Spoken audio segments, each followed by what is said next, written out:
Welcome to the Making of YOR, a podcast where we turn ideas into game mechanics for our upcoming tabletop RPG, YOR. If you'd like to stay up to date on the developments of YOR, head over to our Discord. Link is in the description. And we're back. Howdy, everybody. Oh, actually, this is episode 27. Yeah, it is. Howdy, everybody. Yeah. And now we are back again. And we're back. Again. Now, I wanted to do that. Try and start doing that.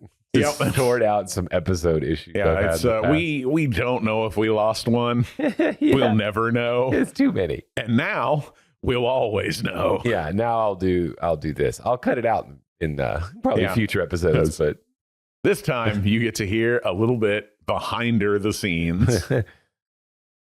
Behind her. Hey. Ugh. All right. Speaking of monsters. Yeah.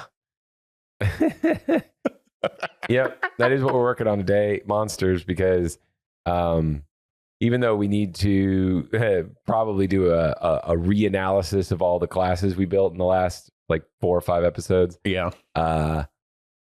We should take a break from classes. Yeah, and do we're something else. Kind of tired of talking about them. Yeah.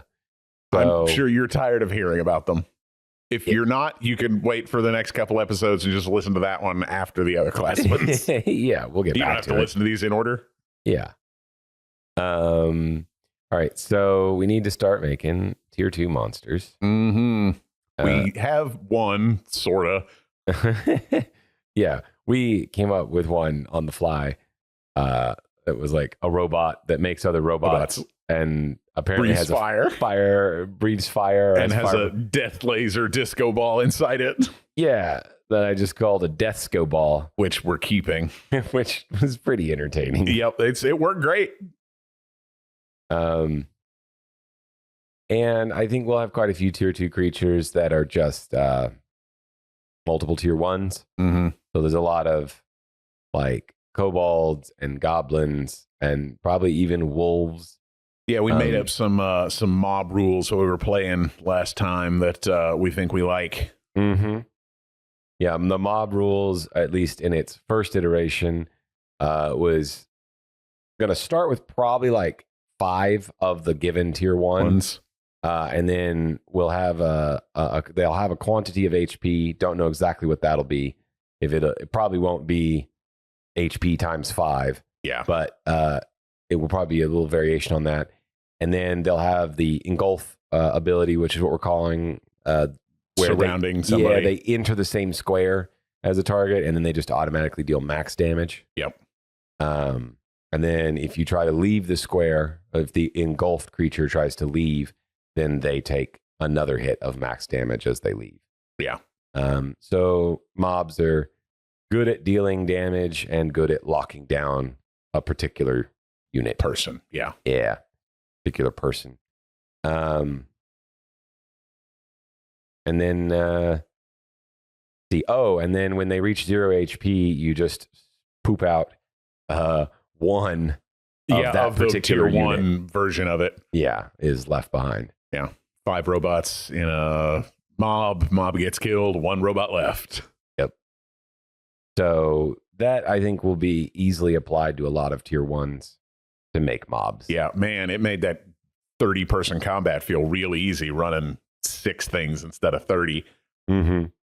And you'll have mob variation a little bit from creature to creature because they might inherit, if that creature has a particular ability, they might inherit that ability depending on what it is.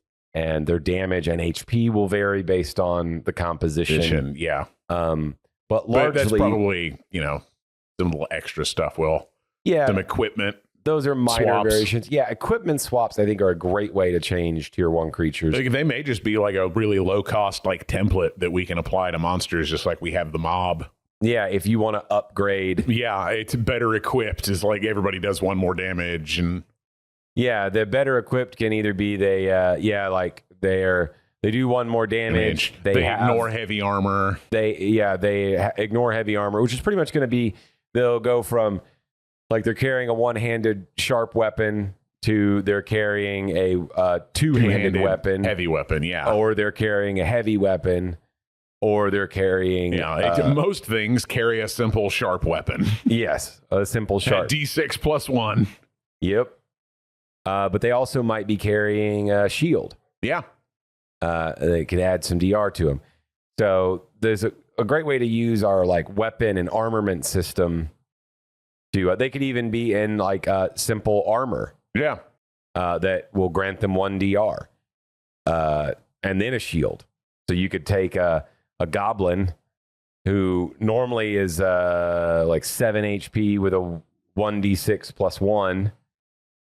And put 2 points of DR on him. Yeah, you can put 2 points of DR on him and make it 1d6 plus 2 because they're 1d6. Yeah, goblin shock troopers. Yeah, they could be 1d6 with a heavy weapon instead of 1d6 plus 1. So they're going to ignore your DR, your tank's DR, and now they have 2 DR. Yeah, it's the goblin tank breaker squad.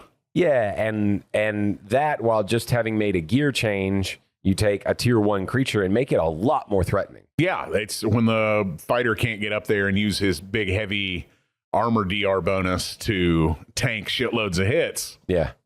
It changes the tactical combat. Yeah. A lot. Yeah. So I think that's going to be, using that system to vary the encounters. Given how fast our combats go, doing something like that, I think is as spicy as we need. Yeah. To make change the feel of a combat. Yeah, to make a particular engagement more interesting, even though we're really running on like super minimalistic rules. Yeah. To keep the game fast. Yeah, you just tweak a couple of things here and there, and this mob feels completely different. Yeah, way more dangerous. Mm-hmm. Yeah, if you got a mob hitting a mob hitting a tank, a barbarian or a fighter, and is just hitting them for 6 straight damage that they can't resist. That's like, first round of combat, they just did like a third of your soldiers' health. Yeah. Or more. But, well, maybe not more, but probably around a third of their health. Yeah. So, yeah, scary stuff. So we kind of talked a little bit about abilities and stuff off mic and how we want, I don't know if we've talked about how we want monster ability or resource generation to work. Well, we went back and I think on mic, we at one point discussed that they would gain at end or start. We went back and forth. Our plan at the moment, I think, is they gain 1 resource at the end of every of their turn to excluding like mooks and stuff, but they get 1 resource per guy on their side at the end of every turn. Yeah, that was the plan. And then we messed with some other ideas and we came back to that plan. I think it's simple and it's straightforward and it works. There might be bosses that have additional ways to get resource. Yeah, and like a goblin cheerleader that gives extra resource or whatever. But broadly, the base rule, unless otherwise specified, is. But I don't know if that's just going to mean that tier 1 creatures don't generate resources. Is that what we mean by mook? I think so, probably. I think they got to be in a mob to generate resource. Your tier 1's got to be in a mob, and then they'll generate. No tier 1 creature has a resource. Yeah, so tier 2 creatures will generate resource, and then enough tier 1s forming a mob is a tier 2 creature. So that's where it will probably start, and then if tier 2 engagements. I think tier 2 engagements should mostly comprise of tier 2 creatures. Yeah. If you want to put a bunch of goblins in a tier 2 engagement, which is totally fine, then start them out as a variety of mobs. Yeah. That they can deal with first. And then as they kill those mobs, they'll descend into, individuals that are tier 1s. That are much easier to kill. I think if you take a party of tier 2 players and you just have them fight a bunch of tier 1s, not grouped up into mobs, the fight is too easy. Yeah. It is. You got to have a lot of them. And I think with that same number of units, if you just grouped them into mobs, they would be a lot more dangerous to the party. Especially if they're generating resource. Yes. And because like the engulfing from a mob, like lets them take AOs and. Yeah. it is a lot scarier for a, when you have a bunch of regulars, bunch of tier 1s go around a tier 2 tank. Well, now there is one difference. Yeah. Which is fine, I think, and I thought about this before. The soldier will have a worse time against mobs. Well, actually, no, it offsets. I'm sorry. Yeah. So I was going to say the barbarian would have a better time because he has power through the pain. But if you have mobs, then he's not getting his resource. Cleave as much, yeah. Yeah. He won't actually be gaining the resource because he doesn't have mooks to kill. Yeah, I think maybe we'll give him the same thing that like fireballs and spells get on mobs. Like he'll deal max damage, but he won't roll. Oh, for cleave? Yeah. Oh, like, sure. Like a multi-target effect that hits a mob, deals max damage. I think all of that's true. Plus, if he has power through the pain, he's going to get to be able to completely ignore the mob with one use of power through the pain. Yeah. He has multiple advantages against mobs. His disadvantage is that he's never going to gain resource. Yeah, it's going to take forever to get those rage back. Yeah, because he's going to go into that combat, and if he has to kill a mob first, then he's looking for a few turns before he ever sees resource. Yeah. Which is probably a good balance considering if you're going to buff cleave and power through the pain in the way that mobs work, both of those get buffed. It's probably a fair enough trade. We'll see how it plays, though. Yeah. But anyway, so we've got obviously tier 2s are just, we've got a variety of tier 2 units that are just groups of tier 1s. How about we come up with some like legitimate tier 2s? Okay.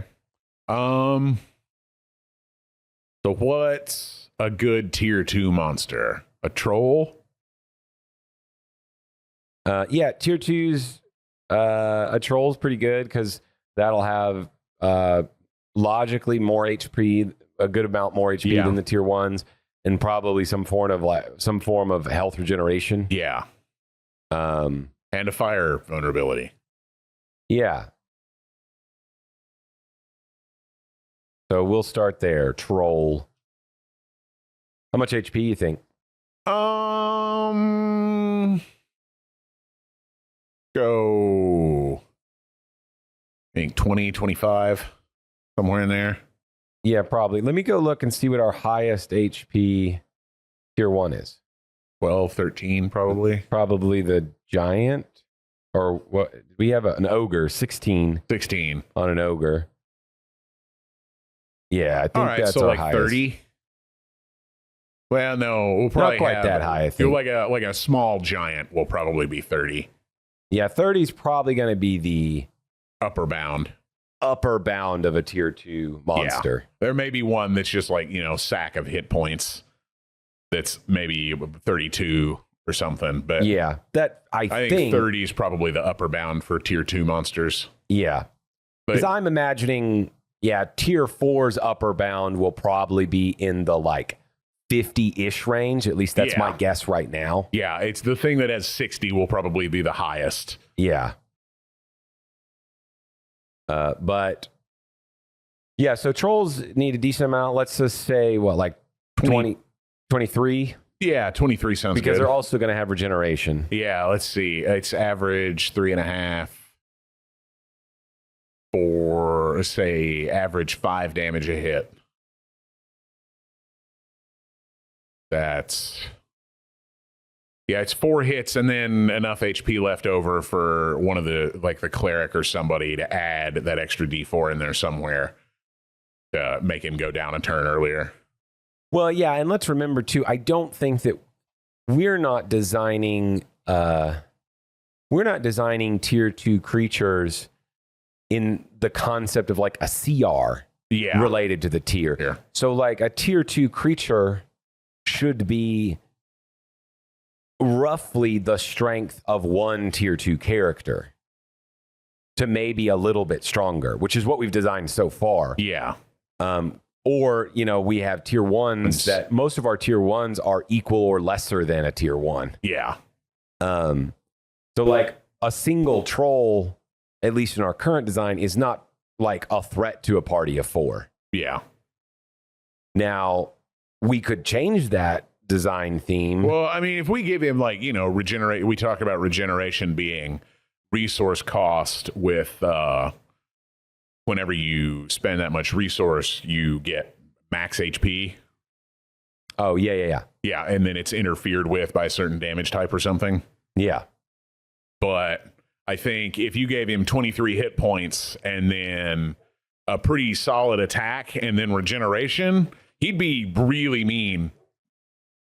Yeah, no, he would especially if they're in like packs of 2 or 3. Yes, if you get a few of them, I think they're a real problem. One of them, though, I think even with our like a party of 3, yeah, if the regeneration, unless the regeneration was like 1, yeah, if the regeneration is like 3, which is what I assume most of our regenerations will. At this tier, I don't think we're going to make a regeneration 1 at tier 2. Probably not. That's going to be really strong. Yeah, I imagine that's something that's going to be a bit later. Yeah, I don't know. There may be like some weird creature that its big thing is it has regen 1. It's got like 7 hit points. Will regeneration be something? But I mean, if a unit goes down, yeah, then it doesn't get to use its regeneration, or can it come back from being downed with it? I don't know. Because a 7 HP creature is likely to just go down in 1 hit. But if you ignore it, I don't know, maybe that I think that as a standard thing, regeneration should only work as long as the creature is still conscious. Yeah, I think so. I think. And there might be exceptions to that rule. Yeah, there may be monsters that like this ability triggers automatically if it has resource and goes down. But that's going to be like, a pretty serious critter, whatever it is. Yeah, I mean, it's likely going to be something that's undead of some type. Yeah, probably like a lich. Yeah. A vampire. Yeah. Well, I expect vampires will probably... I think we'll probably still run the route. They will probably have that trigger, but not for regeneration. Probably for their like mist form or their bat form or something. Yeah, they'll just flee combat. Yeah. I don't know though. So if we have a troll, because I don't, that's going to be really strong if they can get back up. Yeah. And I don't want them to have. I think they should probably have regen 2. Okay. Because, they're particularly strong at it, but that'll give us some weaker options later in the tier 2 classes. As long as you focus a troll, regen 2 means you'll just kill it most of the time. Yeah. The one that you're focusing. If you fuck around and don't pay attention, it gets resource and then you have a problem. Because if it goes first, on turn 3, it will get to regen. Which means so you have 3 turns to bust it. You'll get 2 turns to bust it, right? Yeah. Because on turn 2, it'll get its second resource. Turn 3, it can use it. The first thing it does is hit regenerate. So, assuming you have 2 turns to beat it up, there's no reason that you won't kill it in 2 turns. Yeah. If you're focusing it. Yeah.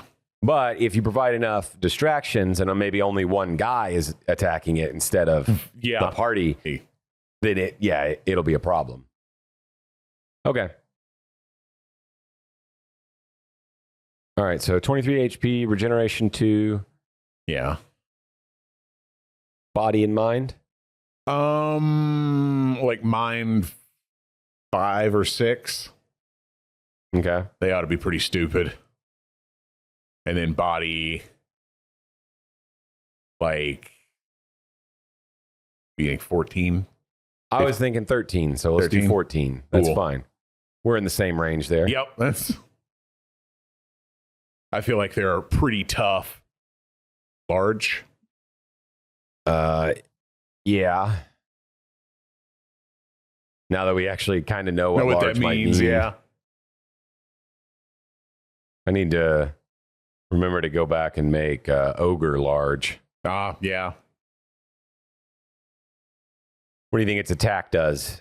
Natural weapon, I assume. Yeah. Trolls is going to be a fisticuffs or claw attack or something. 2 natural weapon 5s. Claws. Okay. So, and we assume in general, creatures don't have quick actions, right? They just have an action. So so far in tier 1, that's pretty much how we've treated it. we don't have them making quick actions. So I guess the question is, do we want to worry about creatures having quick actions, or are we going to make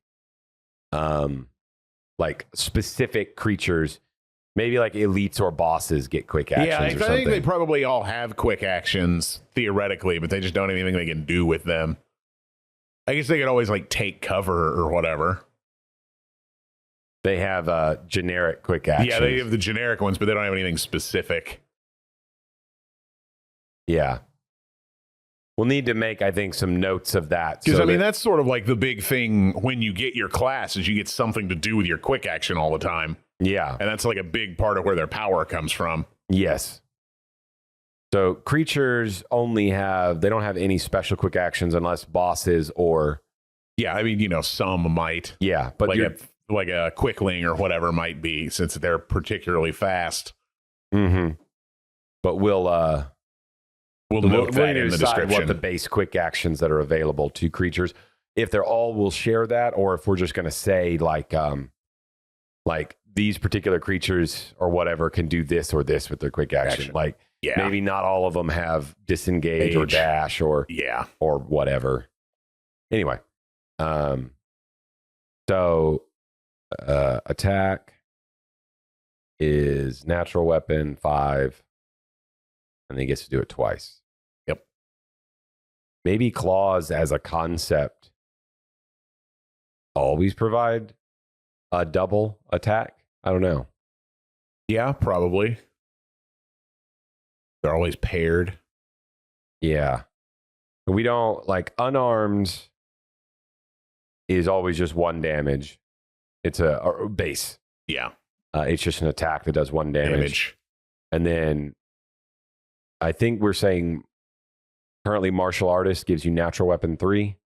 I think so. But it's just a single, not 2 of them. Yeah. Okay. It's a slam. Yeah, a slam. That's what we need to say. It's not a fist attack. It's a slam attack. I think that will help with clarity. Yep. Yeah, if that's the case, then I'll go back and check. We might have some tier 1s that have 2 attacks. We might rework like Lion a little bit because I think he has a claw attack. Yeah. And we might rework that. Yeah, now that we know. Yeah. You can listen to the monster episode and this one back to back too if you want. That came out a long time ago. Yeah. Okay, so I feel like that's all the troll needs, yeah? You think like a throw? Like a 1d6 ignores a DR throw? Like it just picks up something off the ground and chucks it at you? Oh, okay. Not a throw a creature, but rather a thrown throw weapon. a weapon at somebody. Throw a rock. Throw rock. Yeah. Yeah. Throw quotation marks rock. Like 1d6 ignores DR because it's heavy. 1d6 heavy. Yep. I like it. That feels like all we need. Awesome. I like it. Man, that was fast. Yeah. Almost as fast as tier 1s when we did them. Heck yeah. You wanted your magical Unipeg. Oh yeah. Yeah, we do we want a Pegasus unicorn hybrid? Absolutely. Okay. Pegasus unicorn hybrid. Yep. What did we like? What did Unipeg or Pegacorn? Either one. Well, let's ask the guest, the audience. Other Clayton. Hey, do you like Unipeg or Pegacorn more?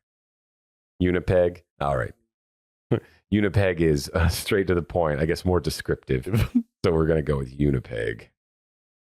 All right. How much HP does a Unipeg have? Oh, and that's another question. Because we have I think we have a horse, don't we? Somewhere in there, back there. But it's not like it's like a weak horse. Yeah, it's not like a horse. Strong fantasy horse. No, I know. Which we're gonna have those too. Yeah. Unlike D&D. Yeah, or the 13 hit point war horse or whatever it is. Yeah. They never really keep up with players. Yeah, it's like, oh man, why do you have 30 horses? Because he might need to live through 30 attacks. I run through them. Is Unipeg large? Yeah, probably. They big boys. Like Clydesdales. How much HP? 20. Okay. Any special feature? I mean, fly speed. Yeah. Oh, speaking of speed. Oh, yeah, we missed that on the troll. How fast is the troll? I feel like trolls are pretty slow. 30 feet. Okay. So, not going to really catch people, but about the average. Yeah. Could catch a wizard. Yeah, could catch a wizard. How about Unipeg speed? 40? I'm thinking like 50. All right. That's probably about how fast a fast horse would go. A fast horse gets up in the like 30-ish miles an hour, right? Or closer to 30 something to 40. I can't remember. On like race horses, I think they're up in that somewhere around that. They're quite a bit faster than people on the fast side. Yeah, I guess all of them, even probably like a relatively slow horse, is still faster than the vast majority of people. So 50 feels like probably like an average speed of a horse that's running. Well, this is for like it's for a Unipeg, but yeah. I also imagine like running is like a different thing. We don't know the exact rules yet, but oh sure, yeah. This is its base movement. How far can it walk in 6 to 10 seconds? Yeah. Walk. Yeah. Hustle. Yeah, a hustle. I guess it would be a trot. Yeah. How far can a horse trot? Yeah. Because 30-foot speed on a human certainly doesn't mean that they walk to their target to hit them. It's a combat. It's a light jog at worst. Yeah. Okay. So 50 speed and a fly speed. Yep. Which will just be as our 50. Typical rules are. If you gain a speed, it is equivalent to your speed. Because that's just easier. Yep. Body and mind? 10 each. Works for me. Attacks. Gore. It's certainly got a gore attack. Yeah, like a gore and a flyby? Gore and flying kick. Yeah. Flying trample. Or does it just get like a gore and a charge? Yeah, I think it's like a normal charge, and if it does it in the air, it does an extra D6 of damage. Okay. Like a dive bomb, like a regular charge does the D6 plus whatever. But then if you do it as a dive bomb, it's 2d6 plus whatever. Yeah, let me look real quick on what the other. Yeah, so for the Minotaur, we took his natural weapon of 4. Yeah. And then the charge attack is his natural weapon plus a d6. Okay. Is how we did it. So it's a 1d6 plus 4. Okay. Which I think is probably maybe a good simple way to handle charges. Yeah. If it's a natural weapon charge, it's just the natural weapon plus a d6. Yeah, that feels pretty slick. We don't have many examples. That's the only one I think we made. Yeah, I think you might be right, but still. Yeah. So what's its natural weapon then, I guess? Probably a Gore 3, Trample 5. So it can, but then it can trample and gore in the same turn, right? Yeah. And then it's got the charge, diving charge, which is a d6 plus 3, and then 2d6 plus 3.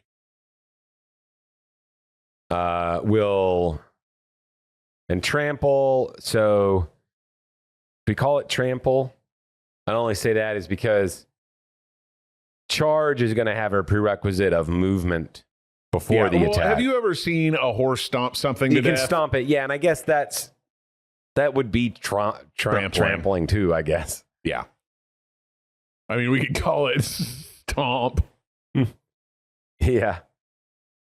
Well, I mean, I think we should probably, pick a word that, and I think trample probably works fine because we'll have other things when up building like elephants. Yeah. That will also do Trample. a trample. Yeah. Things that are going to stamp things out with their feet. Yeah. It's just that we know trample is not a movement attack. It's step on me, mommy. That's what we call it. I think we'll stick with trample. Trample's good. Yep. Do trample. Perfect. That got me. That got me in gear. Oh, wow. Trample has risen in my estimations. Yeah. So then the charge attack, will it use the gore or the trample? I think it uses the gore. Okay. And then the in air will be 2d6. Yes. Gravity assisted. What is the minimum movement? 30 feet. Okay. All right. I think we're good on Unipeg. Awesome. Oh. What are some other cool monsters from? So, yeah, the scale of tier 2, I think, gives us a decent amount of freedom on things we could pick. We haven't done a giant yet. Yeah. So I imagine there is a type of giant that is a tier 2. Yeah, probably. We haven't also come up with giant lore or the varieties of giants that exist, which maybe we just need to do that first and then determine their tiers. So we may come back to giants. Yeah. I know that we're not like overbuilding lore in game development, but dragons, like giants, also require a little bit of how do these purely magical creatures work? Yeah. Okay, so what else we got at tier 2? We need we need larger bears. Oh yeah. We have a small bear. This is stealing something from Elden Ring. Oh. But since we're using rune lore and stuff like that, we should have a rune bear. All right. We should have like a kind of like a magic bear. Yeah, I like that. They're terrifying in the game, so rune bear sounds fun. But maybe that's a higher tier thing. Yeah. Maybe that's more of a tier 3 thing. Yeah, magic bear. We just have small bear now, so maybe we could do like grizzly and polar. Because I don't think we have grizzly or dire bear. Yeah, let's just call it a dire bear. Short-faced cave bear. Mega bear. Oh, yeah, let's not. No werebears yet. We'll have to figure out what we do on that. Yeah. Ultra bear. HP on a dire bear. 25. I like it. Also large. Yep. Speed of 40. I think so. Climb speed? Nah, I don't think so. Okay. Big bears don't climb very much. Yeah, that's true. Body 12 or 13. Less than a troll, but more than 10. Yeah, I think so. What do you think? Mine 6 or 7? Yeah, probably mine 6. 'Tis an animal. Yeah. Actually, that in mind, we might want to make some of the beast mines even lower. Maybe even lower than 6. Like they are likely so I'm to fail imagining them. that like they're not like super smart, but they do have like animal intelligence. So like they could pass bushcraft checks, kind of type stuff. That's true. Well, yeah, there are types of mind checks that I assume the beast tag will preclude them from like having certain, like they don't make general knowledge checks or yeah, something like that. But that doesn't really matter right now. Yeah.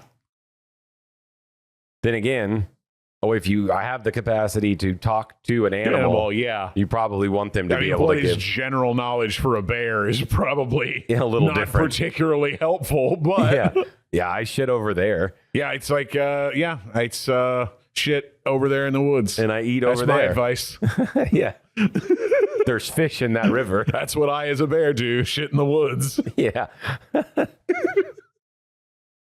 That's general knowledge for a bear. Yeah. I think it is. Yeah.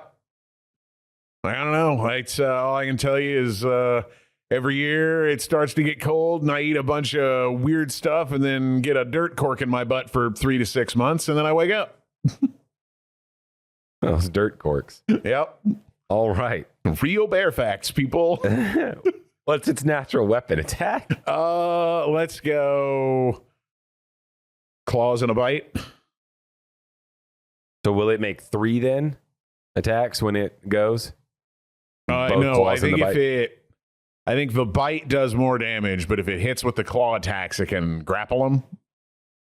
Well, okay. Well, maybe if we do it that way, then maybe the bite requires them to be grappled.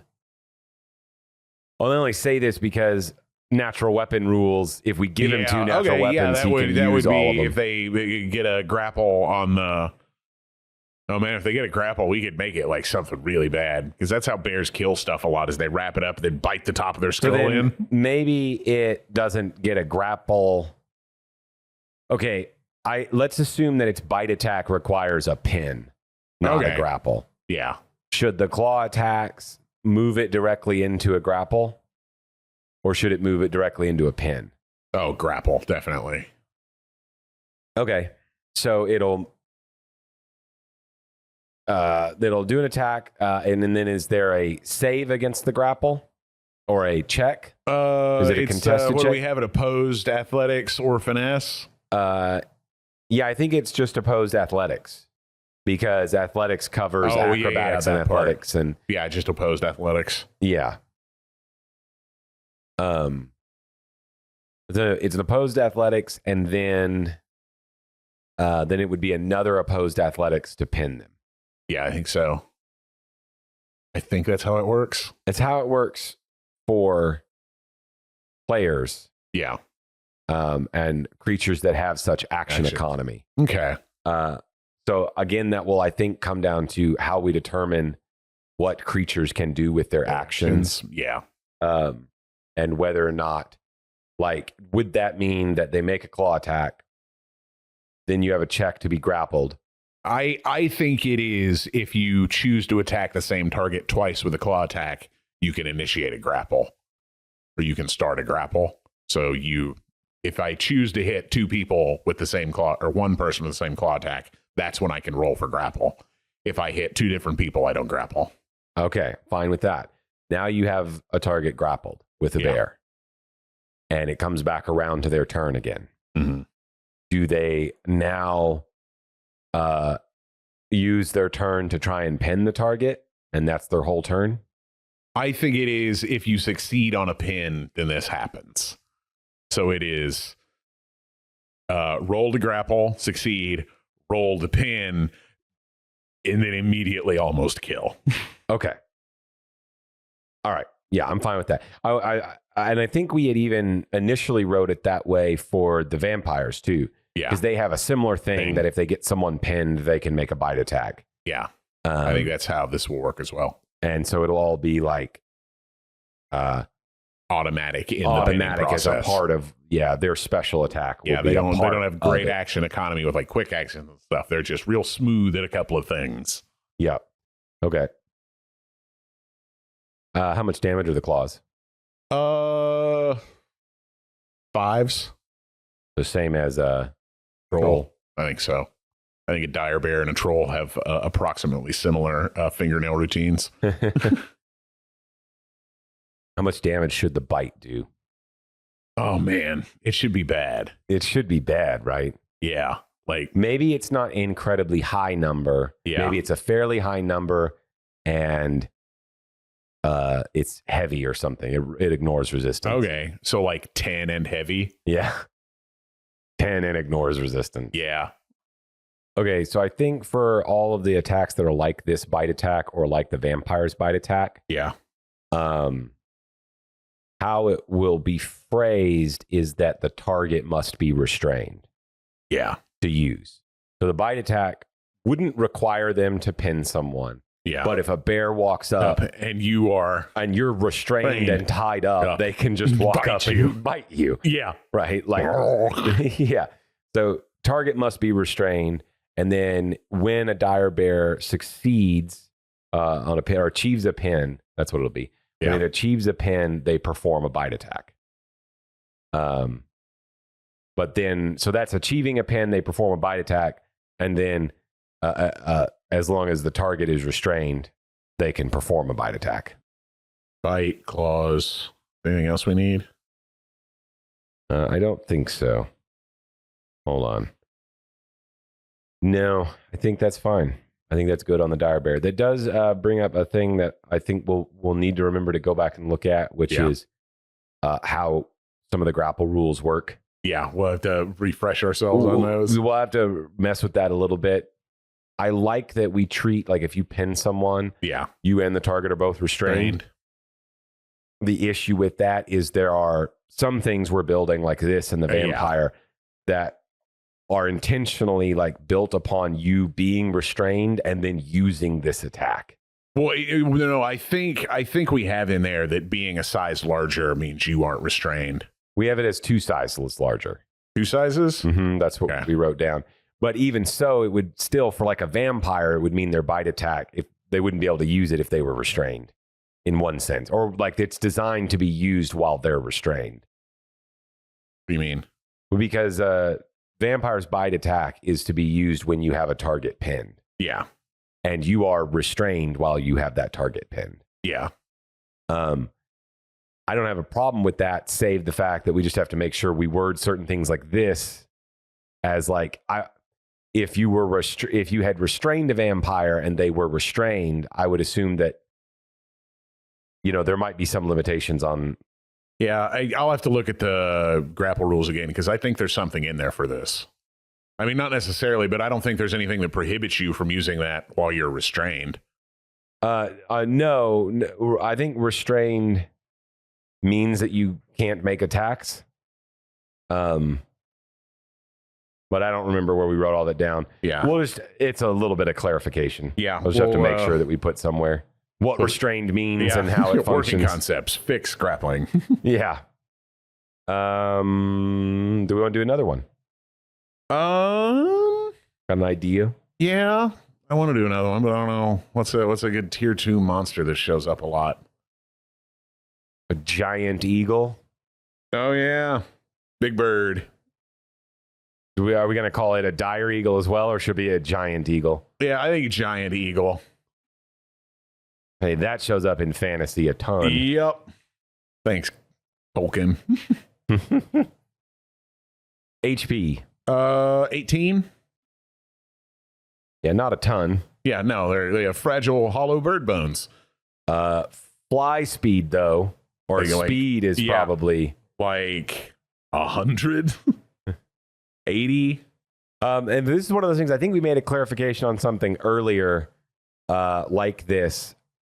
And I know earlier in this episode we talked about speeds are constant. But sometimes they're not. Sometimes they're not.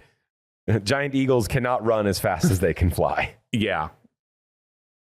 Walking, they don't really have a walking speed. Yeah.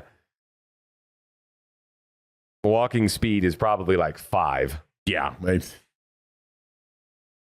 Oh, we also talked about strong fly versus a weak fly. Weak fly, this is a strong fly. Pegasus and dire eagle both have, or giant eagle both have strong flies. Yes.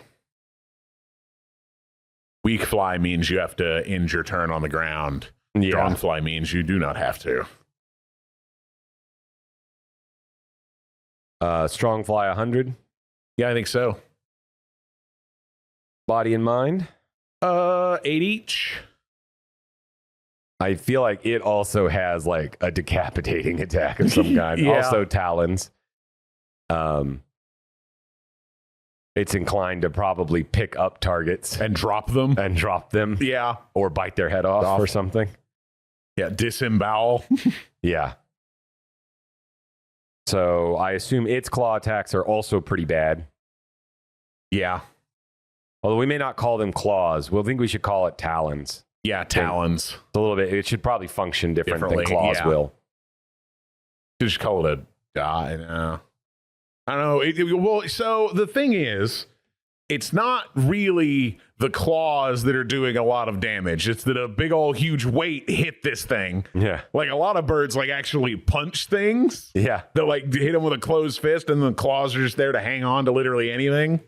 So it might be more like a slam attack. Okay. As it just comes barreling in. Yeah, it's just a dive. It punches you with its feet. And then it grabs you and flies off and drops you. Yeah. So it'll have a few. Yeah. Slam 8. Yeah, and if it downs a creature, they have an option to grapple. Oh, this is going to be awful. These monsters aren't so bad to fight until one specific thing happens. Yeah. And then it's a scramble to avoid a death. Yeah.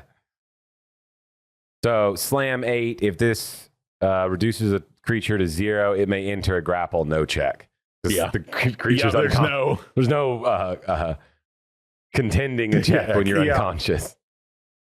I think that's hilarious. Yeah, right? It's like, oh, fuck, he's flying off with Dave. Yeah. I think,